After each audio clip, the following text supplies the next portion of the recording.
If a human being dares to be bigger than the condition into which she or he was born, it means so can you. I am a human being.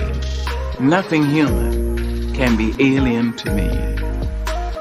That's one thing I'm learning.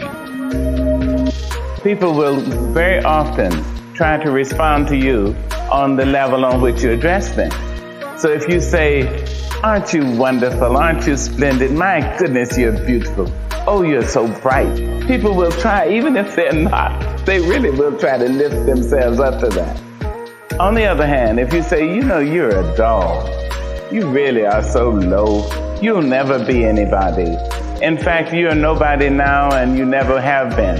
Sooner or later, that person will respond on the level on which he or she is addressed. Mm-hmm. He will say figuratively or literally, let me show you where dog is.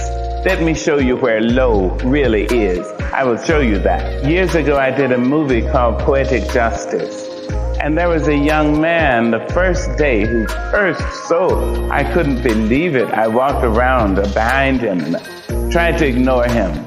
But the second day, he and another young man, black man, ran to each other and they were about to fight and hundreds of extras started to run away.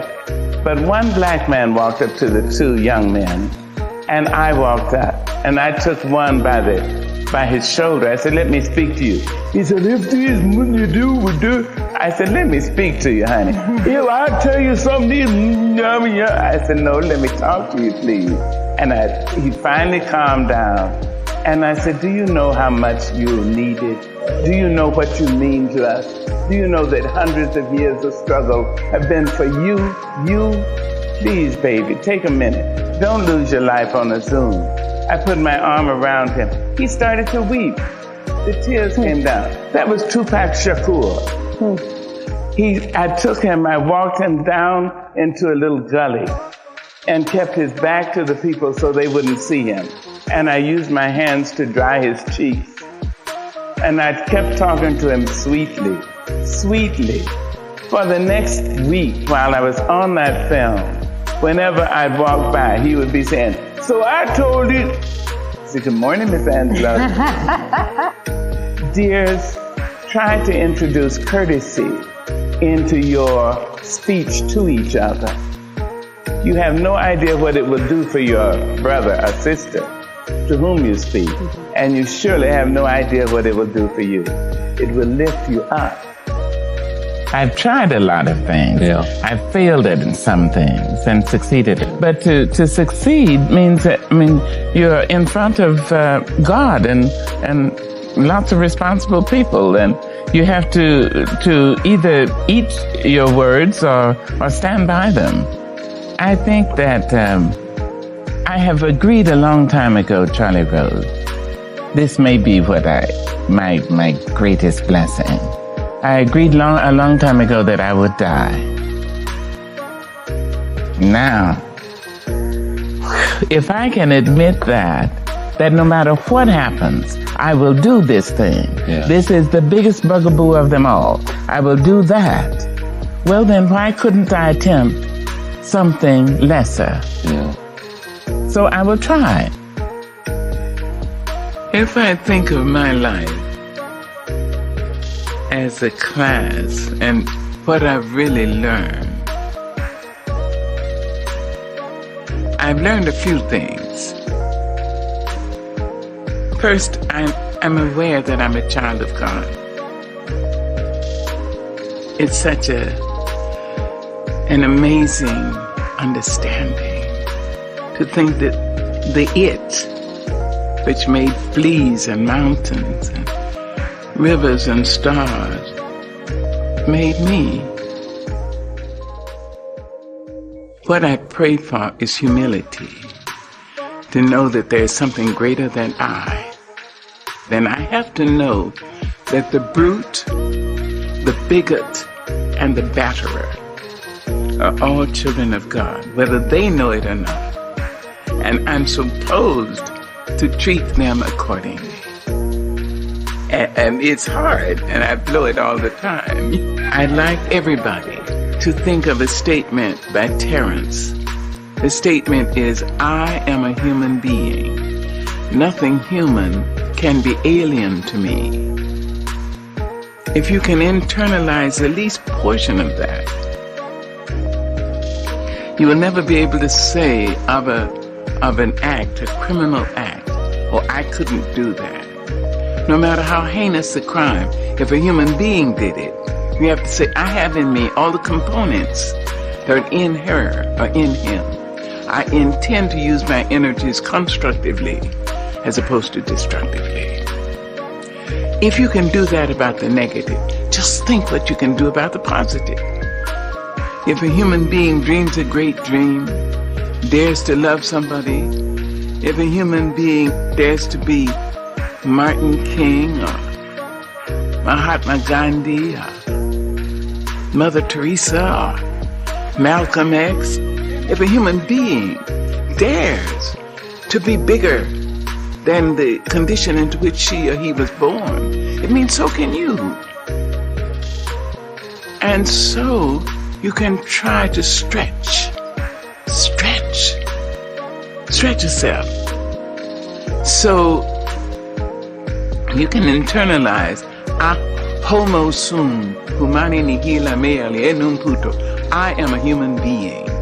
Nothing human can be alien to me. That's one thing I'm learning. Maybe the hardest part is if you teach, you have to live your teaching. You can't say, you do not as I do, but do as I say. No. You have to say, I'm doing my best to live what I teach. I have a painting by Phoebe of a group that she calls Sister Suki's Funeral. And all the women, there are about 9 women, and they all look like women in my grandmother's prayer meeting group. So whenever I'm obliged to do something, I take that painting and I look at that painting. There's an empty chair. And I think, now what would Grandma do? What would she say? I can almost hear her voice say, now sister, you know what's right. Just do right. You don't really have to ask anybody. The truth is, right may not be expedient. It may not be profitable, but it will satisfy your soul. It brings you the kind of protection that bodyguards can't give you. Try to be all you can be, to be the best human being you can be. Try to be that in your church, in your temple. Try to be that in your classroom. Do it because it is right to do. You see, people will know you. And they will add their prayers to your life. They'll wish you well. I think if your name is mentioned and people say, oh hell, oh damn, I think you're doing something wrong.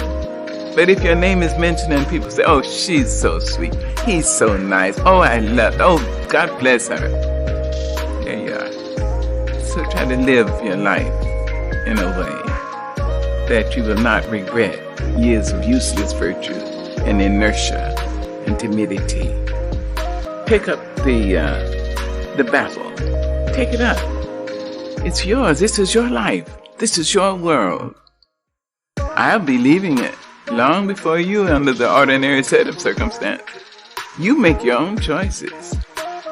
You can decide life isn't worth living. That would be the worst thing you can do. How do you know? So far. Try it. See. So pick it up. Pick up the battle and make it a better world. Just where you are. Yes. And it can be better, and it must be better, but it is up to us. When you see them on the freeway hitching rides, with their dogs and their guitars by their sides, you need to ask, what's all the lying and the dying and the beating and the cheating all about? Take time out.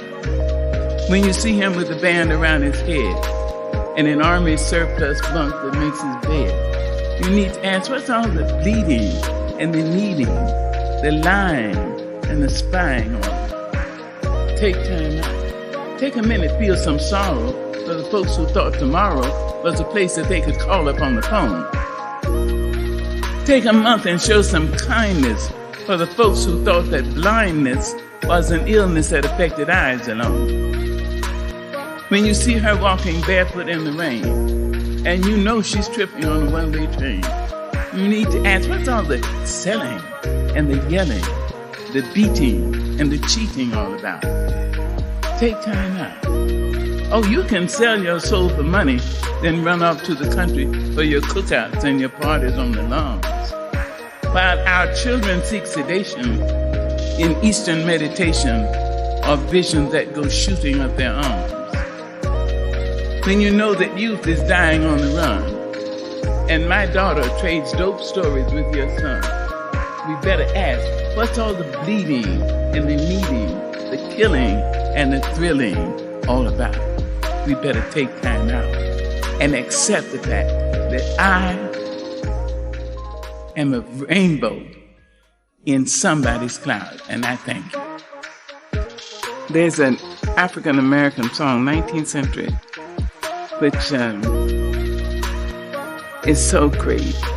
It says, when it looked like the sun wasn't gonna shine anymore, God put a rainbow in the clouds. Imagine.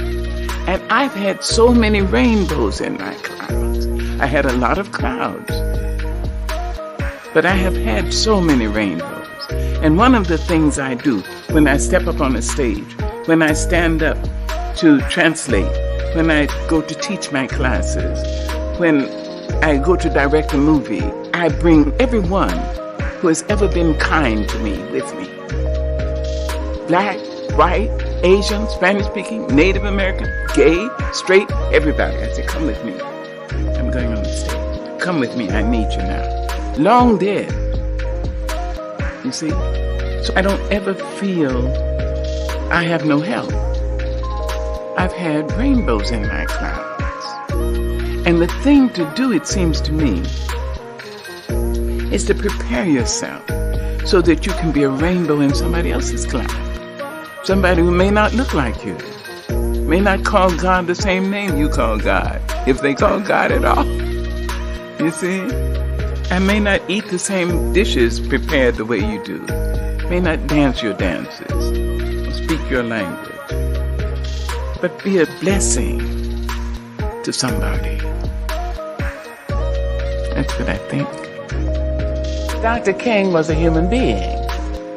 He had a sense of humor, which was wonderful.